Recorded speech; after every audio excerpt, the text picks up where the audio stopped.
बहुत अच्छा जवाब दिया।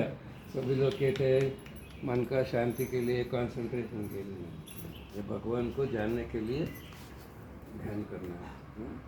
अंतरात्मा में स्वच्छता, ये ध्यान भीतर जाने का, ये पूजा पाठ बाहर घूमने का। ಇನ್ಯಾರು ಇದ್ದಾರೆ ಹೊಸಬ್ರು? ಯಾರು ಇಲ್ಲ ಯಾರು ಇಲ್ಲ. ಯಾರು ಇಲ್ಲ. ಭೌತಿಕ ಜೀವನ, ಇನ್ನೊಂದು ಆಧ್ಯಾತ್ಮಿಕ ಜೀವನ. ಭೌತಿಕ ಜೀವನ ಅಂದರೆ ತಿನ್ನೋದು ಮಾಡ್ಕೊಳ್ಳೋದು.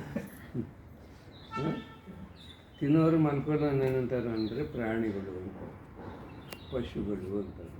ಎರಡು ಕಾಲಿರೋ ಪಶು. ಈ ಪಶುಗಳು ಏನಾಗಬೇಕು?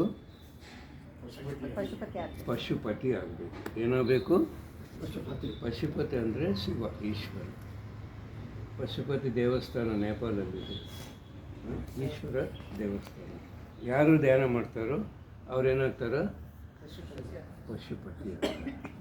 ಹೌದಾ? ದಿನಾಲಿ ತಿಂದರೆ ಏನು ಕೆಲಸ? ಅದು ಮಾನವನ ಕೆಲಸ. ಧ್ಯಾನ ಮಾಡೋದು ಶಿವನ ಕೆಲಸ. ಯಾವುದು ಕೆಲಸ ಇಂಪಾರ್ಟೆಂಟ್? ಶಿವನ ಕೆಲಸನೂ ಮಾನವನ ಕೆಲಸನೂ? ಏನು ಹೇಳುತ್ತೆ ಭಗವದ್ಗೀತಾ?